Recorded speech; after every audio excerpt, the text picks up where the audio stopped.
Fate of the Furious writer Chris Morgan on moving on after Paul Walker. Chris Morgan is one of the chief creative engines behind the Fast and Furious series.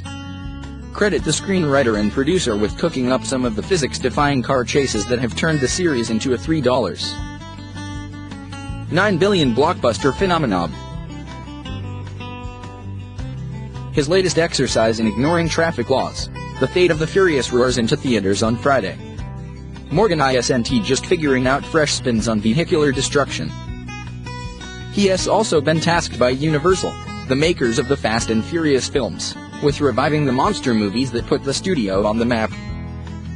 Along with Alex Kurtzman, Star Trek, Morgan is dusting off the likes of Frankenstein and the Invisible Man in trying to make these horror icons relevant for modern audiences. Their first test case, The Mummy with Tom Cruise, hits theaters on June 9. On the eve of the Fate of the Furious opening, Morgan spoke with Variety about how the series plans to keep topping itself, coping with Paul Walker's 2013 death, and how he wants the franchise to end. How has this franchise endured over 16 years in 8 installments? The big reason is that first film.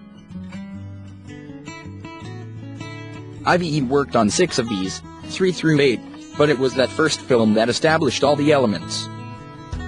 It created this core story about brotherhood and a crew that acts as a family. People watched it because they loved racing, but they responded to these guys out of a desire to hang out with them and be a part of their game. Over the years we've put hurdles in front of them and watched them overcome these challenges. Everyone cheers for the over-the-top action, and that's what gets people into theaters, but they come back because of the bond between the characters. There are black characters, Latino characters, and strong female protagonists. Is part of the appeal the diverse makeup of the cast. The world is becoming more global. It is getting smaller every day. The crew represents that. You believe that everyone watching the movie, all around the world, would be welcome in this thing. How tightly scripted are these films? Do you encourage improvisation? I and everybody on the films work under the philosophy that the best idea wins. I see the script as a blueprint. I write everything out. I know where we're going. But on the day of shooting, the actors have the freedom to make it better or funnier. They know these characters better than anyone. They know what works coming out of their mouths. You wrote Furious 7. Did the filmmakers think about scrapping the project after Paul Walker died in a car crash while filming was still taking place? There was a moment where everyone didn't want to continue. But we asked ourselves, what would Paul Walker want, and the answer was he wouldn't want the movie shelved. I went away and wrote a new end. I brought it back to Vin Diesel in the studio, and everyone read it and put their arms together and focused on making it work for Paul. That film has the underlying subtext about Paul's character Brian O'Connor wanting to leave the game to concentrate on raising his young family. Was that in the script before Paul Walker died? In the original story, it was more of a midlife crisis. A crisis of fatherhood. Brian, Paul's character, has a kid. He is missing the action of some of his younger days. The grass is always greener kind of thing.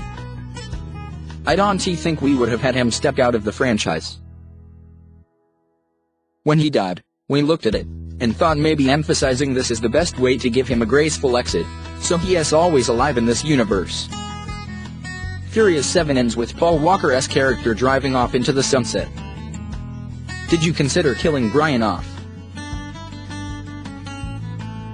I am happy with the choice we made.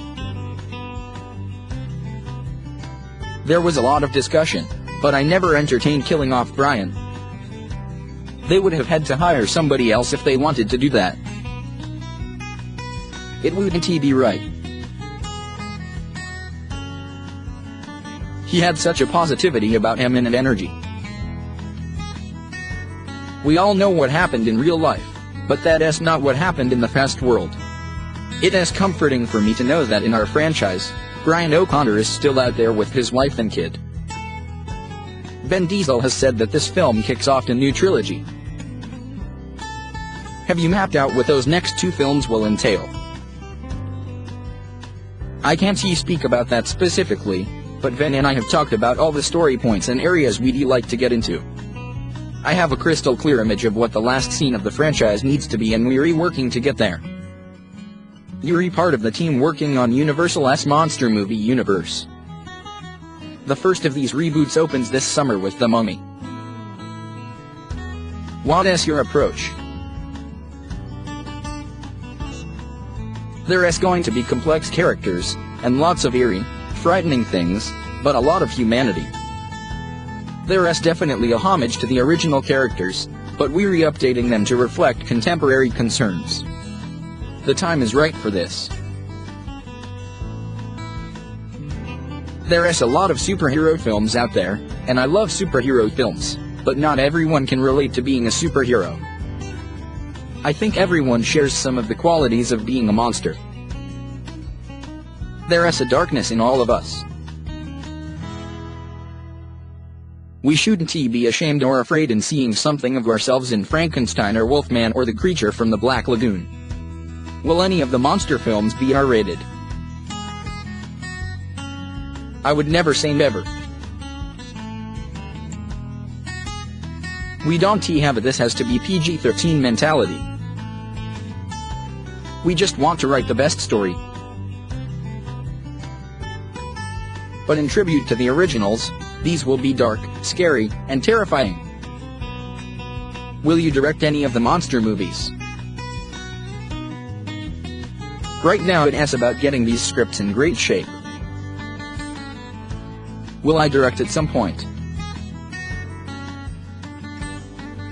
Yes, but what that will be, I don't know. With the monsters, my goal is finding the right talent, drilling down on the scripts, and getting the best directors with a vision to come on board. We need to get this right.